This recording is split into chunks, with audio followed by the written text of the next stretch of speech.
ஆமாம்,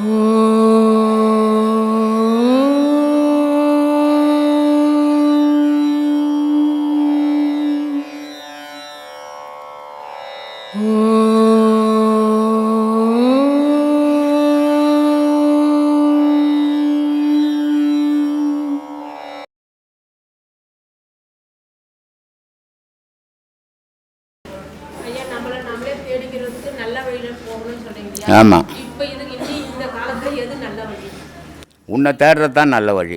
ஊரை தேடினா கெட்ட வழி. உன்னை தேடினா நல்ல வழிமா, துன்பம் இல்லாத வழி. இந்த காலகட்டம் எந்த காலகட்டம், எல்லா காலகட்டம் ஒன்று தான். மனுஷனுடைய மனம்தான் மாறிக்கின்னு வருது. அதெல்லாம் தேட முடியாது. பொண்டாட்டி புள்ள குட்டியை வச்சுக்கிறவன் திடீர்னு என்ன உணர்ந்துடணுன்னா உணர முடியுமா? வாழணும். அதனால் பொறுமையாக தேடணும். நான் இப்போவே என்னை தெரிஞ்சுக்கணும்னு நினைக்கக்கூடாது. ஐயா, நான் யாருன்ற கேள்வியோடு நில்லுங்க. நான் யாருன்னு சொல்லாதீங்க. நல்ல வழிமா, புனிதமான வழி. உன் புருஷனுக்கு துரோகம் பண்ணாத வாழு. உன் பிள்ளைங்களுக்கு வஞ்சனை பண்ணாத போடு. அக்கம் பக்கங்கிறவங்களுக்கு வாய் துடுக்கா பேசாமல் வாழு. உழைச்சி வாழு. இன்னொருத்தரை ஏமாற்றி வாழாத. அதுவே நல்ல வாழ்வு. இறைவனை தேடி பயணம் பண்ணு. நீயே சொல்லிக்கினா துரோகம் பண்ணல. 1000 துரோகம் நீ பண்ணிட்டு பண்ணலன்னா எப்படி? அது எவன் சொல்லுவான் உத்தம நானுன்ட்டு? அதை பண்ணுப்பா. அதை அனுபவித்து தீர்த்துடு. உன் பாக்கெட்டில் 1000 ரூபாய் வச்சுருந்தீங்கன்னா அதை செலவு பண்ணுற வரைக்கும் உங்கள்கிட்ட தான் இருக்கும் அந்த பணம். அதை செலவு பண்ணி ஒழிச்சிட்டேன்னா பணம் இல்லாத பற்று இல்லாத நிற்ப. அதனால் உன் கர்மாவை அழிக்கிறதுக்கு இதை அனுபவிச்சே தீரணும். அவர் நாயை பற்றி சொல்லிக்கிட்டு இருந்தாருங்களா, ஒரு நாய் வந்து கடிக்குது, அது வந்து விதி அப்படின்ட்டு. சாதாரணமாக நம்ம ரோட்டில் போகும்பொழுது நாய்களை பார்த்தாச்சுனாலே ஒரு பயம் வருது நமக்கு, எங்கடா கடிச்சிருப்போம் அப்படின்ட்டு. ஸோ அப்போ இது வந்து ஓகேவா? இது மாதிரி பலவிதமான விஷயங்கள். இது ஒன்றா எக்ஸாம்பிள் வந்து கொடுக்குறேன். ஸோ அப்போ இந்த மாதிரி பயம் வர்றது வந்து கரெக்டாக, இல்லை நம்ம வந்து பயம் இல்லாமல் இருக்கணும்? பயம் இல்லாத நீ உலகத்தில் வாழவே முடியாது. ஏதோ ஒன்றில் நீ பயந்து தான் ஆகணும். எல்லாத்துலேயும் பயம் இல்லாத இருக்க முடியாது. எவனுமே இருக்க முடியாது. சும்மா சொல்லிக்கலாம், நான் எதை கண்டும் பயப்படுறது இல்லைங்கன்னு சொல்லிப்பான். பயந்து தான் வாழ்ந்தாகணும். உன் பொண்டாட்டிக்கு நீ பயந்தாகணும். உன் பிள்ளைக்கு நீ பயந்தாகணும். உனக்கு உன் பிள்ளை பயந்தாகணும். இப்படி பயத்தில் தான் வாழ்க்கையே போயின்னுக்குது. அந்த பயம்ன்றது ஒன்று இல்லைன்னா வாழ்க்கைன்றதை ஒன்று நடத்த முடியாது. நீ ஒரு ஜாகிரதையாகவே இருக்க முடியாது. அதனால் பயம் இருக்கணும். ஆமாம் சாமி.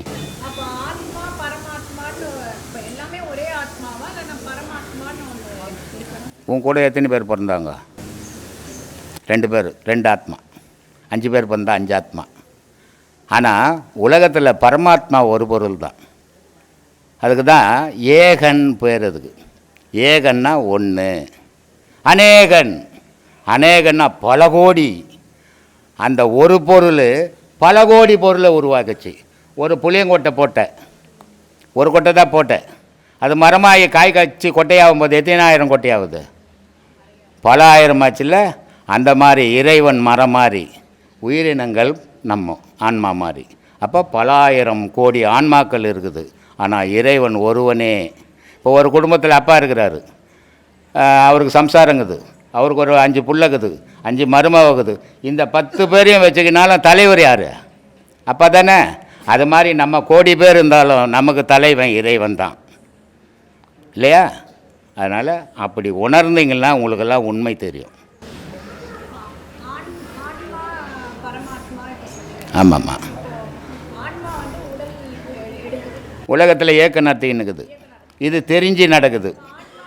தெரிஞ்சு நடக்குது. ஆன்மா நடத்துகிற ஏக்கம் தெரிஞ்சு நடக்குது. இறைவன் நடத்துகிற ஏக்கம் தெரியாமல் நடந்துன்னுக்குது. இப்போ மழை வருது, எப்போ வரும் நம்மளால் சொல்ல முடியுமா? ஆனால் வருதும். வெயில் வருது, எப்போ வரும்னு சொல்ல முடியுமா? சொல்ல முடியாது, வரும். நிலவு வருது, எப்போ வரும் சொல்ல. இதெல்லாம் தெரியாமையே இயற்கையில் நடந்துக்கின்னு இருக்குது.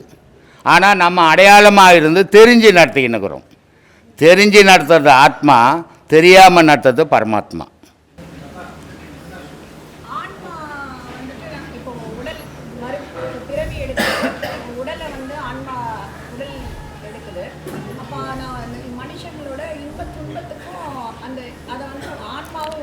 கிடையாது.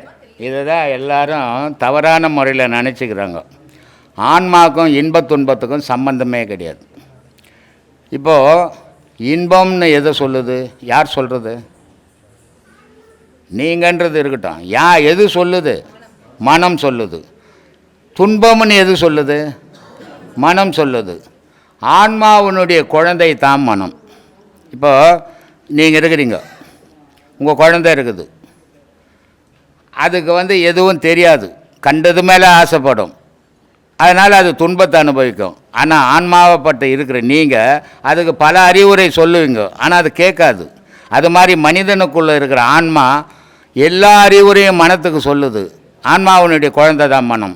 ஆனால் இந்த மனமாகப்பட்டது புலனுடைய சப்போர்ட்டை வச்சுக்கின்னு உலகத்தில் பல செயல்களை புரியுது. அதனால் அதுக்கு இன்பமும் துன்பமும் மாறி மாறி வருது. அப்போ இன்பம்னு சொல்கிறதும் மனம், துன்பம்னு சொல்கிறதும் மனம். அப்போ இன்ப துன்பங்கள் இருக்கிறது மனத்துக்கு. ஆனால் இறக்கும் தருவாயில் இந்த குழந்தையாக இருக்கப்பட்ட மனம் ஆன்மாவோடு சேருது. ஆன்மாவோடு சேரும்போது அது இந்த மனம் செய்த துன்பங்களை ஆன்மா தூக்கி சுமக்குது. சுமந்து திருப்பி பிறவி எடுத்து அதை அழிச்சிடலான்னு ஒரு பிறவி எடுக்குது. எடுக்கும்போதே அந்த குழந்தை பிறந்த உடனே ஆஸ்பத்திரியில் இருக்கும்போதோ வீட்டில் இருக்கும்போதோ நான் போயிட்டு ஒரு 1000 ரூபாய் அதை கையில் கொடுத்து நீ டாக்டர் ஆகிடு. அதை துன்பத்தை அழிக்க வந்தது. துன்பத்தில் நான் போய் தள்ளுறேன். நான் சொல்கிறேன், நீ டாக்டர் ஆகிடு, நீ இன்ஜினியர் ஆகிடு, நீ இப்படி ஆகிடு அப்படி ஆகிடுன்னு சொல்லும்போது அது வீழ்ச்சிக்கினே பார்க்குது. இப்படிலாம் கூட ஒரு செயலுக்கு தானே ஆசை அதுக்குள்ளே வளர ஆரம்பிக்குது. வளர்ந்த உடனே அது பிறந்த உடனே அதே செயலை செய்யுது. அப்போது துன்பத்துக்கு காரணம், இன்பத்துக்கு காரணம் மனம், ஆன்மாவே இல்லை. ஆன்மா பரிசுத்தமான பொருள். ஆண்டவனுக்கு அடுத்தபடியாக உலகத்தில் இருக்கிறது ஆன்மா.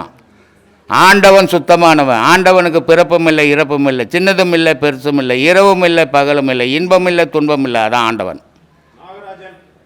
ஆனால் மனதுக்கு இன்பம் இருக்குது, துன்பம் இருக்குது, எல்லாம் அனுபவிச்சுன்னு இருக்குது. அது எதோடு அனுபவிக்குது? இந்த உடலோடு சேர்ந்து அனுபவிச்சுன்னு இருக்குது. நீ எதுக்காக பிறந்த? தெரியாது. எதுக்கு இதெல்லாம் ஆராய்ச்சி பண்ணிங்கிற? பொழப்ப பாரு. யார் படைச்சான் உன்னை? யார் படைச்சான்? உங்கள் அப்பாவும் அம்மாவும் அவங்க ஆசையில் ஏதோ விளையாடினாங்க. நீ ஏன் பிறந்தாங்க? ஏன் பிறந்த? நீயே பிறந்துட்டு ஏன் படைச்சான்னு யாரையோ போய் கேட்குற? நீ தான் எல்லாத்துக்கும் காரணமே. பிறப்பு நீயே, இறப்பு நீயே, வாழ்வு நீயே, தாழ்வு நீயே. இன்னொருத்தர் படைக்கல உன்னை, நீயே உருவாக்கின உன்னை. ஏம்பா நான் மிருகம் இல்லையாப்பா? சரி சரி சரி சரி, நிறைய தொடர்பு இருக்குது. அத்தனை தொடர்பும் உனக்குள்ளவே தான் இருக்குது, வெளியவே இல்லை. அங்கே வச்சுக்கிற தொடர்பெல்லாம் வெளியே இல்லை, உனக்குள்ளே இருக்குது. இங்கே அடையாளமாக வச்சு அடப்பாவி இதெல்லாம் இருக்குதா முட்டால பாடுறான்னு வச்சுக்குது. நீ பேசுறியே அதான் சேவையில் அவர் கூட வச்சுங்கிறது. அந்த சத்தம், தொண்டையில் வர்ற சத்தம், நீ உடைய மூச்சு, அதான் மயிலினுடைய கலரு. வேல் இருக்குது, அதுக்கு அடிக்கும் முன்னுக்கும் உச்சிக்கு நிற்கிறது கூர்மையான வேல், சும்மா வச்சில்ல. பாம்பு இருக்குது, அதான் விந்து. இல்லை முட்டாள்தனமாக வச்சில்ல, ரொம்ப அறிவுபூர்வமாக வச்சா. நம்ம முட்டாளான்னு தெரிஞ்சுக்கல. அதனால தான் சொன்னான் அருணகிரி, நெஞ்சாய் காண கல்லது நெகிழ்ந்தது உருக தஞ்சாதருள் சண்முகனுக்கு இயல் சேர் செஞ்சேல் புனைமாலை சிறந்தடவே மஞ்சாக்கரர் ஆணை பாதம் பணிவோம் ஆடும் பரி வேல் அணி சேவல் எனும் பாடும் பணியே பணி அருள்வாய். இவ்வளவோ உனக்குள்ளே தாண்டாக்குது, அங்கே அடையாளம் தாண்டா வச்சுக்குதுன்னா. நம்ம எப்போ கேட்டான் பாட்டு நல்லா இருக்குதுங்க, டிஎம் நல்லா படிக்கிறாங்கன்னு தான் போயின்னுக்குறோம். ஒவ்வொரு மிருகத்துக்கும் அம்பாள் புளியை வச்சுக்குது ஏற்றமா. நம்ம குணம் மூர்க நம்ம, மோசமானவன் நம்ம, ஆனால் உத்தம மாதிரி நடிச்சுக்கின்னுக்குறோம். அந்த குணத்துக்கு தான் புளியை வச்சுக்குது. ஐயப்பன் புலி மேலே வர்றது காரணம் அதை அடக்கிட்டாரு, அந்த மூர்க்கத்தனத்தை அடக்கிட்டாருன்னு அடையாளம் தான் அது. எதுவும் வீணாக வச்சில்லை. சிவபெருமான் உடுக்கை ஆட்டுறாரு, அவருக்கு என்ன பைத்தியமா உடுக்க ஆட்டுறதுக்கு? சொல்ல நீ கேட்ப. அவர் உடுக்க வச்சுக்கிறாரு, எதுக்கு வச்சுக்கிறாருன்னு கேட்ப. உனக்கு வர சத்தம் தான் அது. சின்ன வயசுல இருந்தே எனக்கு ஒரு ப்ராப்ளம், நிறைய ப்ராப்ளம் எல்லாருக்கும் இருக்குது. யார் ப்ராப்ளம் இல்லாத ஆள் இங்கேயே வர போகிறான்? நம்ம மற்றவங்களோட பேசுகிறோம். அப்போ அவங்க நிஜமாவே நம்ம கூட பேசுறாங்களா இல்லை நடிக்கிறாங்களா? ஏன்னா எல்லாருமே ஸ்மைல் பண்றாங்க. ஏன் நீ ஆராய்ச்சி நடத்துற? உன்னை ஆராய்ச்சி பண்ணுன்னா நீ ஊரில் கொண்டு ஏன் ஆராய்ச்சி பண்ணிக்கிற? அவன் பொய்யாவே பேசுகிறான், என்ன பண்ண போற? அப்போ நம்ம எப்படி அந்த ஒரு ப்ராப்ளத்தை நீ ஏன் அவங்ககிட்ட பேசுகிற? ப்ராப்ளம் என்ன ஆகுது? பேசாத விட்டினா ப்ராப்ளமே தீர்ந்தது. நீ பேசுறதால தானே ப்ராப்ளமே. இப்போ கணவன் மனைவி 2 பேர் வந்து அவளே ஒத்துமையா இல்லையா? கணவன் மனைவியே ஒத்துமையா இல்லை. ஒத்துமையாக இருக்கிற மாதிரி பாவனை பண்ணுற சுயநலம். நீ மனைவியை கட்டிக்கிறது சுயநலம், மனைவி உன்னை கட்டிக்கிறது சுயநலம். ஊராமட்டு பொண்ணு நீ ஏன் கட்டிக்கின? ஊராமட்டு பொண்ணு உங்கள்கிட்ட ஏன் வந்தா? பெற்றவனுக்கு சோறு போட முடியாதா? உடல் இன்பத்தை கொடுக்க முடியாது பெற்றவன், அதனால் அவள் உன்னை தேடி வந்தா. நீ பெற்ற தாய்கிட்ட உடல் இன்பம் அனுபவிக்க முடியாது, அதனால் அவள் இன்னொரு பெண்ணை தேடி போனேன். மொத்தத்தில் சுயநலத்தில் வாழ்ந்துன்னுக்கிறீங்க. அவள் இல்லைன்னா நீ இருக்க முடியாது, நீ இல்லைன்னா அவள் இருக்க முடியாது. உனக்கு சுயநலம் சோறு கிடைக்காது அவள் இல்லைன்னா. நீ இல்லைன்னா அவளுக்கு வருமானம் கிடைக்காது. எல்லாம் சுயநலத்தில் வாழ்ந்துன்னுக்குறோம். இங்கே நான் பேசிக்கிறது சுயநலம் தான், ஒன்றும் பொது நலம் கிடையாது. ஏமாற்றின்னுக்கிறேன் நான், தெரியுமா? ஓப்பனா எவனா சொல்லுவானா? எந்த சாமியார்னா நான் சொல்லுவேன். உண்மை தான். நான் பேசிங்கிறது சுயநலையா, ஒன்றும் பொதுநலம் கிடையாது. என் புகழ் பரவணும், எனக்கு ஆசை, பெருமை, என்னுடைய சுயநலம். ஒரு தாய் ஒரு குழந்தையை பெற்றுக்க நினைக்கிறான், எதுக்கு? சுயநலம். அவளை குழந்தை மலடின்னு ஒரு பேர் வந்துடும், அதனால் அவள் சுயநலத்துக்கு பெற்றுக்கிறா. அந்த சுயநலம் எதுக்கு அம்மா அப்பான்னு வாழுது? அதுக்கு உணவு வேணும், அது சுயநலத்தில் வாழுது. மொத்தம் உலகமே கடவுளே ஒரு சுயநலவாதி. போ, கடவுளை ஏன் என்ன படிக்கணும்? நான் ஏன் அவனை பற்றி பேசணும்? சுயநலவாதி. பிறந்த பின்னால ஒவ்வொருத்தருக்கும் ஒவ்வொருவருடைய உதவி தேவை இருக்குது. அவன் தனி ஒருவனால் வந்து நிற்க முடியாது. எதாலையுமே தனி ஒருவனாக நிற்க முடியாது. ஒரு பூச்சிப்புழு கூட நிற்க முடியாது. எல்லாருக்கும் எல்லா உதவியும் இருந்தால் தான் நீ வாழ்வான். 100 பேருக்கு ரத்த தான் நீ வாழ்வா. தனியாக ஒரு காட்டில் போய் வாழ செத்து போடுவேன். அதனால் உதவி இல்லாத ஒருத்தனால் வாழவே முடியாது.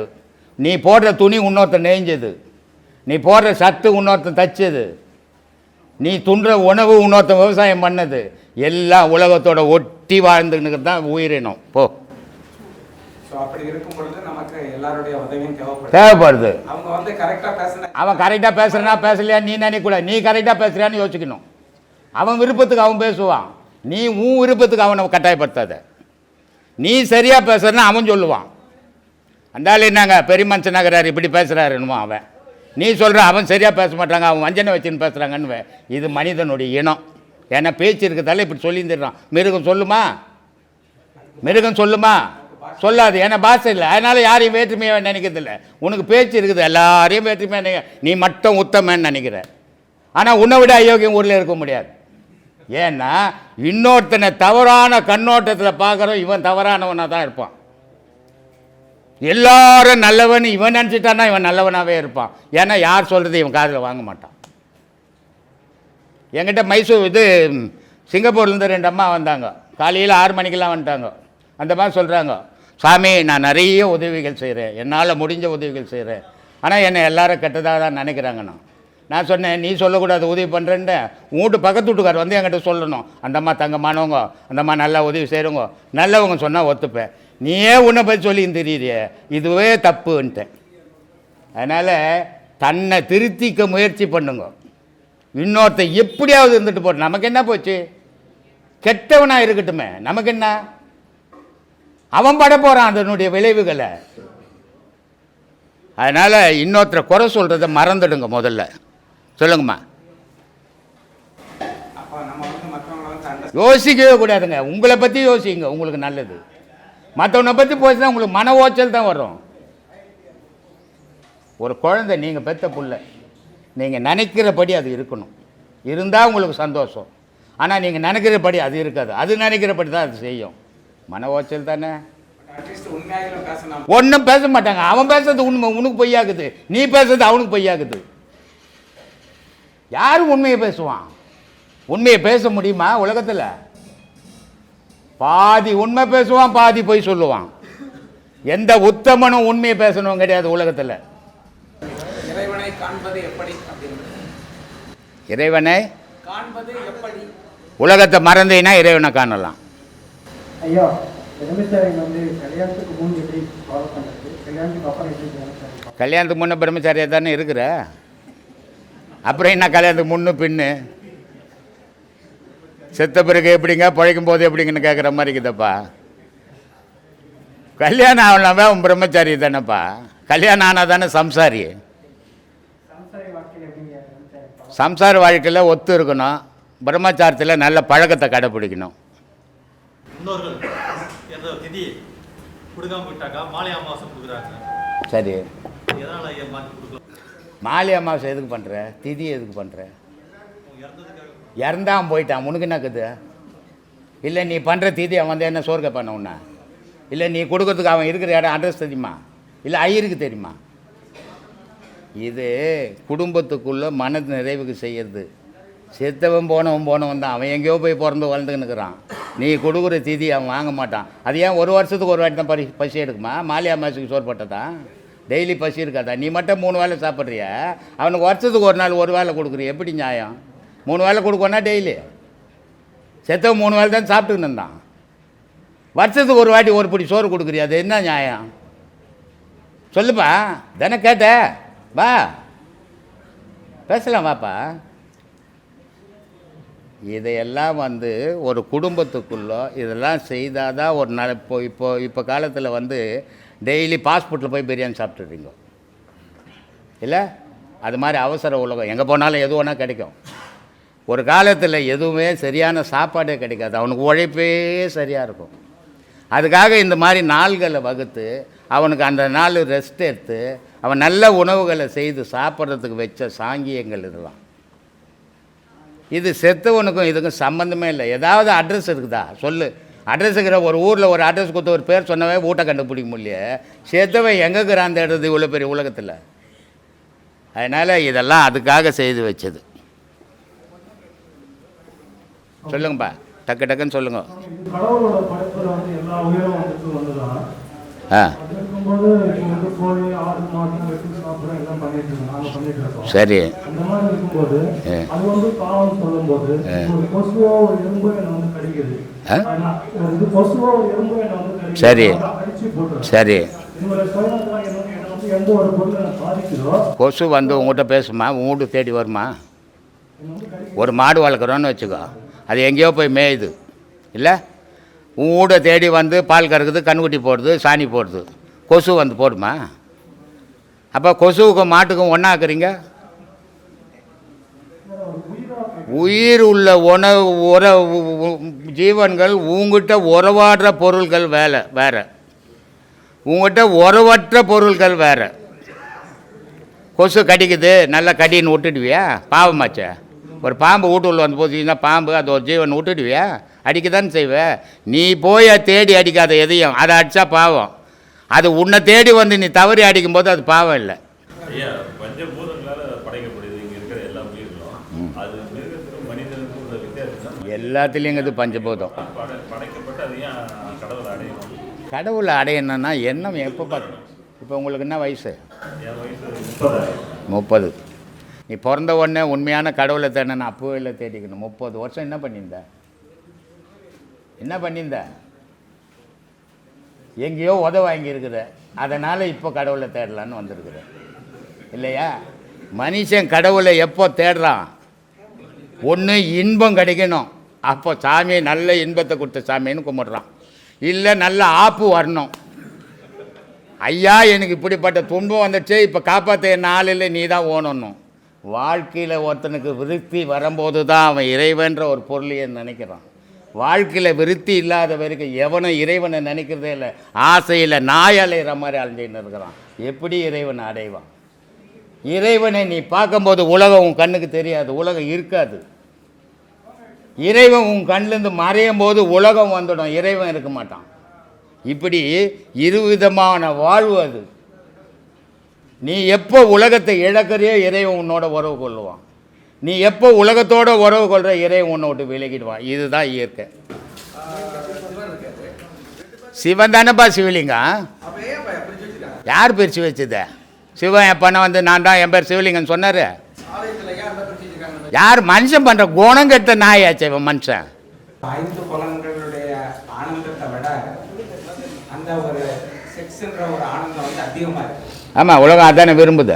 அதனால இப்போ நீங்கள் சொன்னீங்க 15 நாளைக்கு ஒரு நேரம் நார்மலாக போகிறது ஓகே. பட் சில பேர் இன்பத்துக்காக டெய்லி வந்து அவங்க வந்து செய்கிறாங்க, மனைவியோடைய இல்லையோ தன் கையை வச்சோம். அப்போ அதனால அவங்களுக்கு வந்து அழிஞ்சு போட்டுமே, நமக்கு என்ன கவலை அதை பற்றி? அவன் போனால் போகிறான், நம்ம ஏன் அவனை பற்றி கவலை பண்ணோம்? நம்மளை பற்றி நம்ம கவலை பண்ணோம், இன்னொருத்தனை பற்றி கவலைப்பட்டு ஒன்றும் பண்ண முடியாது. நீ பெத்த புள்ள உன் பேச்சு கேட்க மாட்டான், ஊரில் இருக்கிறவன் சொன்னால் கேட்பானா? உன் பொண்டாட்டி உன் பேச்சு கேட்காது.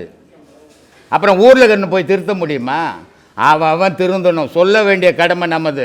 திருந்தலாம் போகிறான், அதை பற்றி நம்ம கவலைப்படுறது. நான் கவலைப்படுறதில்லை. நம்மளே செஞ்சாலும் தப்பு, ஆன்மீகம் யார் செய்தாலும் தப்பு தானே, தப்பு தானே. டெய்லி அந்த மாதிரிலாம் செய்யக்கூடாது. அதுதான்பா, அந்த மாதிரி ஆசைக்கிறவனை கண்ட்ரோல் பண்ணவே முடியாது. அவன் கடவுள்கிட்டலாம் போக முடியாது, சும்மா ஏமாத்தின்னுப்பான் ஊரில். ஏன்னா விந்து தான் கடவுள். கடவுள்னு ஒரு பொருள் தனியாக கிடையாது, விந்து தான் கடவுள். அந்த கடவுள் தான் உலகத்தில் உற்பத்தி பண்ணின்னுக்குது. விந்து இல்லைன்னா உலக உற்பத்தியும் கிடையாது, கடவுள் காட்சியும் கிடையாது. அவன் நாசனமாக போகிறவன். ஆத்மாவணங்க சாமி. ஒரு அழுக்கணி சித்தர் பாடல் வந்து, கொல்லான் உலை போல கொதிக்குதடி என் வயிறு, நில் என்று சொன்னால் நிலைநிறுத்துவதில்லை, நில் என்று சொன்னால் நிலைநிறுத்து அப்படின்னு சொல்கிறார் அழுக்கணி சித்தர். அடுத்தது வந்து, வாழைப்பழம் தின்றால் வாய் நோவு என்று சொல்லி தாழைப்பழம் சாப்பிட்டு சாவனுக்கு வந்ததடி என்றார். அடுத்தது, காட்டானை மேலேறி கடைத்தெறிய போகையிலே நாட்டார் நம்ம பார்த்து நகவிருப்பதுண்டோ அப்படின்னு நிறைய விஷயம் சொல்கிறாரு. அது ஞாபகம் வரும்போது சொல்கிறேன். சரி, நீ என்னக்காக வந்த சாமி, அதை கேள்வி சாமி. அதனுடைய விளக்கம் எனக்கு அவர் தெரியும். சொல்லிட்டு போயிட்டார் அவர். எதுக்கு விளக்கம்? இதுக்கு ஒன்றுங்களா, இந்த பாடல்கள்லாம் விளக்கம். பாடல் காலையிலேருந்து அதான் சாமி சொல்லுகிறேன். காலையில் கொல்லன் உலை போல கொதிக்குதடி என் வயிறு, நில்லென்று சொல்லி நிலைநிறுத்த கூடுதில்லை. காலிலேருந்து அதான் நெருப்பை வச்சாச்சு, ஊதுங்க ஊதுங்க ஊதுங்கன்னு காலிலேருந்து சொல்லியிருக்கிறேன். அந்த கொல்லன் உலை போல கொதிக்குதடினா, இந்த மூச்சுன்ற அந்த துருத்தியானது சதா ஊதிக்கினே இருக்கணும். ஊதிக்கினே இருந்தால் உள்ளே இருக்கிற நெருப்பு நம்மக்கிட்ட இருக்கிற அந்த களை எல்லாத்தையும் எரித்து ஒன்றும் இல்லாமல் செய்யும். அப்படி ஊத முடிஞ்சு அந்த நெருப்பை நமக்குள்ளவே தக்க வைக்க தெரிஞ்சால் என்னப்பா ஆகும்னா, கொல்லென்று வந்த யமன் குடியோடி போவான். யமன் நம்ம கொல்றதுக்கு வந்தானா இவனெல்லாம் இனிமேல் கொல்லவே முடியாது. ஏன்னா செத்தவனுக்கெல்லாம் நெருப்பு வைக்கணும். இவன் சாவத்துக்கு முன்னாடி நெருப்பாக மாறிட்டான். இவனை போய் நம்ம எங்கே சாவடிக்கிறதுன்னு வந்த யமன் திரும்பி பார்க்காம ஓடுவானா. எப்பா பாடம் கரெக்டாக கொல்லன் உலை போல கொதிச்சால் நமக்கு தான் சாமி மண்டெல்லாம் கட்டி கட்டி ஆயிடுச்சு சாமி. அமுங்கும் சாமி பார்க்குறேன், அமுங்க மாட்டேங்குது சாமி. உடம்பெல்லாம் கொப்பளம் வந்துச்சு சாமி. தாங்கணும். ஞானம்ன்றது தாங்கினால் மட்டும்தான் கிடைக்கும். இது சுமக்கணும். எதைப்பா சுமக்க போகிற? நந்தி சிவபெருமானை சுமக்கிற மாதிரி உன்னோட சிந்தனை சிவத்தை சுமக்கணும். அப்படி சிவத்தை சுமத்தா என்ன பாவம்? இதுவும் ஒரு நாள் நந்தியாக மாறும். நந்தனார் வாழ்க்கை வரலாறுலாம் தெரியல சாமி? தெரியுமா? ஓரளவு தெரியும் எல்லாருக்கும். அவர் சராசரி ஒரு சாதாரண மனுஷன். அந்த இடத்துலேருந்து பெரிய ஞானிலாம் உருவாகவே முடியாது. ஆனால் அவருக்கு அந்த சின்ன வயசுலேயே அந்த ஞானம் வந்துச்சு. எப்படின்னா சிவபெருமானை பார்த்துடணும், எந்த சிவபெருமானை? சிதம்பரத்தில் இருக்கிற அந்த சிவபெருமானை பார்த்துனோன்னு தான் வாழ்நாளெல்லாம் வேண்டுறாரு. ஆனால் என்ன பண்ணுறது, அவர் வறுமையில் இருக்கிறாரு. அப்போ ஆண்டான் அடிமை முறை அந்த நிலத்தை வச்சுக்கிறவன் என்ன பண்ணுறான், உனக்கு எதுக்குடா சிவபெருமானே, எங்களை மாதிரி இருக்கிறவங்கள தான் சிவபெருமானை கும்பிடணும். உன்ன மாதிரி சாதாரண ஆள் வந்தையா, உழைச்சியா, சாப்பிட்டியா, ஒரு நாள் செத்து போயிடணும், உனக்கெல்லாம் சிவபெருமான் தேவையில்லை அப்படின்னு சொல்லி கடைசி நாள் வரைக்கும் சிவபெருமானை நீ அவனை போய் பார்க்கவே கூடாதுன்னு தடுத்து வைக்கிறாங்க. ஆனால் அதையும் மீறி அவர் சிவபெருமானை பார்க்கறதுக்கு போகிறார். இங்கே வந்த வெள்ளம் முடிஞ்சு போச்சு, அங்கே போய் போகிறாரு.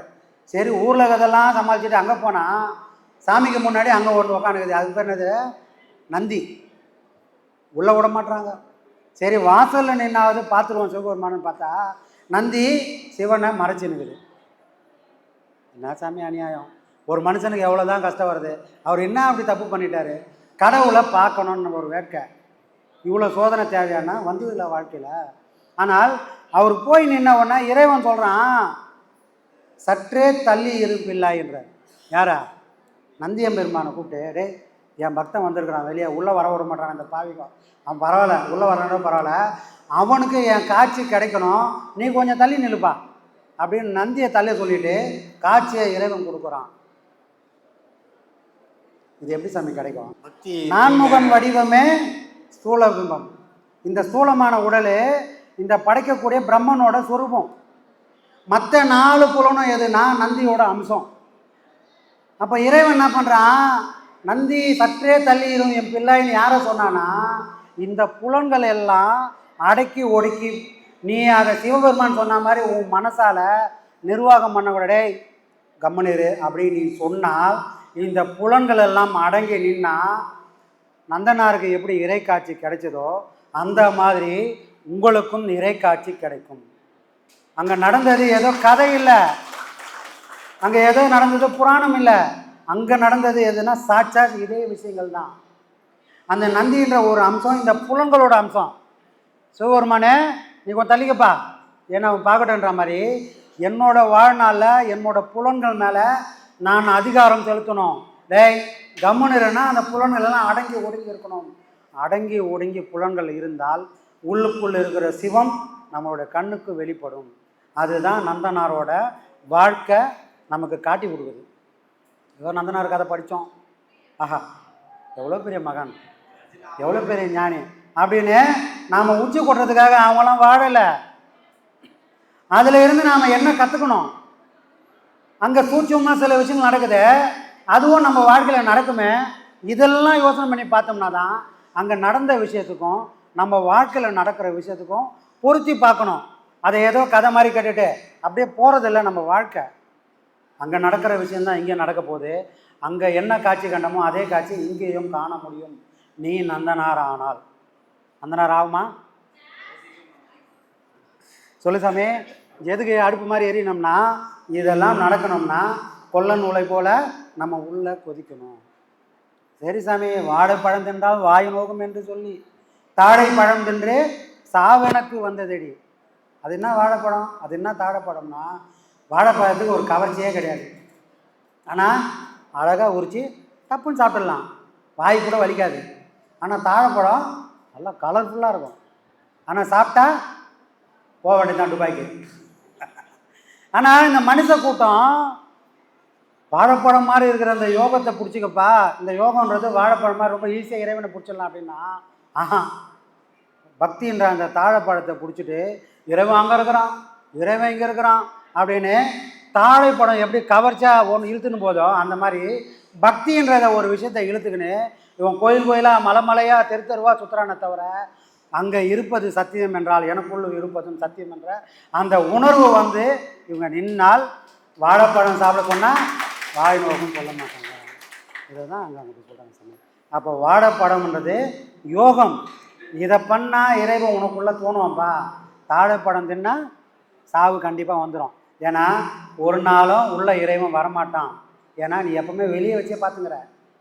வெளியே இருக்கிற இறைவனால் உன்னை காப்பாற்ற முடியாது. உனக்குள்ள இறைவன் இருக்கிறான்ற உணர்வு வந்தால்தான் அந்த உணர்வுக்கு அவ்வளோ பெரிய வலிமை உண்டு. அதுதான் உன்னை காப்பாற்றும். புரியுதுங்களா? அடுத்தது காட்டானை மேலே இப்படியெல்லாம் ஒழுங்காக வாழ்ந்தா என்னப்பா நடக்கும்? ஊரே சிரிக்கும், ஊரே சிரிப்பா சிரிக்கும். நீ எல்லாம் வாழறது ஒரு வாழ்க்கையாடா. நம்பர் நீ கம்பீரம் சாமி, நீ வாழறதெல்லாம் ஒரு வாழ்க்கையா? நம்பர் வேலைக்கு சாப்பிட்றேன், வீடு வாசல் இருக்குது, பொண்டாட்டி புள்ள இருக்குது, சொத்து சுகம் இருக்குது, எனக்கு என்ன குறை அப்படின்னு யாரை பார்த்து கேட்பாங்களா? யாரை பார்த்து சிரிப்பாங்களா? இதெல்லாம் பொய்ப்பா. இறைவன் மட்டுமே மெய்யின்றவங்கள இப்படி வாழ்ந்துனுக்கிற கூட்டம் அப்படி வாழக்கூடிய ஒரு சிலரை பார்த்து சிரிக்குமா? எது வரைக்கும் சிரிக்கும்? இப்படி வாழ்ந்த வாழ்க்கைக்கு ஒரு சாட்சியா ஒரு விஷயம், ஒரு ஞானம், ஒரு உன்னத நிலை அடையும் போது சாதாரணமாக தெரிஞ்சிருந்தவங்க அவங்க என்ன பண்ணுவாங்களாம், பல்லக்கில் ஏறி பவனி வருவாங்களாம். அப்போ பல்லக்கில் பவனி வரும்போது என்ன பண்ணுவாங்க, இவ்வளோ நாள் எந்த கூட்டம் சிரிச்சதோ அதே கூட்டம் இப்போ என்ன பண்ணுவாங்க, கையெடுத்து கும்பிடும். கையெடுத்து கண்டிப்பாக கும்பிடும். அப்போ என்னது, காட்டானை மேலேறி கடை தெருவே போகையில் அது என்ன சாமி காட்டானா உன் மனம் தான். உன் மனம் சொல்கிறபடி நீ போனோம்னா அது பழக்கப்பட்ட யானை. தெரு தெருவாக கடை கடையாக போய் 5க்கும் 10க்கும் பிச்சை எடுக்கும். ஆனால் காட்டு யானைன்றது யாரும் சொல்கிறதையும் கேட்காத மனம்.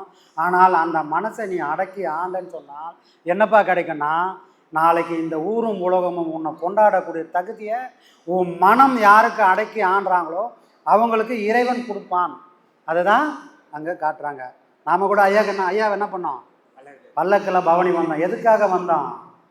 இந்த பாடலோட அந்த நம்ம செஞ்ச விஷயமே. பல்லக்கில் நம்ம எதோ சும்மா கொண்டு போகல, சரிங்களா? அவரையும் ஒரு காலத்தில் என்ன சொல்லியிருப்பாங்க, இதே மாதிரி இந்த உலகம் எப்பவுமே சிரிக்கும், அதுக்கு அதை விட்டால் வேறு ஒன்றும் தெரியாது. நல்லது யாராவது பண்ணாங்கன்னா அவனை புடைக்க தெரியாதவன், எப்படி வாட தெரியாதவன், ஆனால் வட்டி கூட்டவன் அவனை மாதிரிலாம் வரவே முடியாதுப்பா. வரும் சாமி. துன்பமும் துயரமும் கடந்து வந்தால் மட்டும்தான் கிடைக்கக்கூடிய ஞானம் நம்ம கையில் தக்க வைக்க தெரியும். ஏன்னா அப்போ தான் தெரியும், இது ஏதோ விளையாட்டு புள்ளிக்கு ஏற்ற மாதிரி கிடைக்கலப்பா, என்னோடய உழைப்புக்கு கிடைச்சிது, இதை நான் சிந்தாமல் செதறாமல் எதுக்காக இறைவன் கொடுத்தானோ அந்த லட்சியத்தை வாழ்ந்து காட்டணும்னு அந்த லைனில் அந்த வழியில் இவ்வளோ துன்பத்தையும் பாடுபட்டு வந்தவங்களுக்கு தான் அதோட அக்கறை தெரியும். அதோட அக்கறை தெரிஞ்சால் நமக்கும் நாளைக்கு பல்லக்கு ஏறக்கூடிய சூழ்நிலை வரும். 2 பேரும் பல்லக்கு ஏறுவாங்க. யார் சாமி பல்லக்கு ஏறுவாங்க? ஞானத்தை அடைஞ்சால் இந்த மாதிரி ஒரு பல்லக்கு போவோம். எதுவுமே அறியல, அவங்களுக்கும் பல்லக்கு வரும். அந்த பல்லக்கு என்னது? ஊர் உள்ள வராது, ஊர்லேருந்து ஊருக்கு வெளியே போவோம். அதுக்கு பேர் என்னதான்? காட்டு சிவிகை. அது பேர் காட்டு பல்லக்கம். எந்த காட்டுக்கு அவர் போகிறாரு? சுடுகாட்டுக்கு போகிறாரு. அதுவும் பல்லக்கு. இறைவன் யார், தான் யார் என்ற உணர்வு இல்லாமல் வாழாலெல்லாம் கழிச்சிட்டா சுடுகாட்டுக்கு போகக்கூடிய அந்த பல்லக்கு வரும். இறைவன்ற உண்மை, அந்த சத்தியம்ன்றது உண்மை, அதை என்னாலையும் அடைய முடியும்னு வாழ்நாளெல்லாம் பாடுபட்டு வாழ்ந்தால் ஊருக்குள்ளேயே சுற்றுற மாதிரி ஒரு பல்லக்கு வரும். நமக்கு எந்த பல்லக்கு சௌகரியம்? எந்த பல்லக்கு சாமி வேணா? குரு போன பல்லக்கு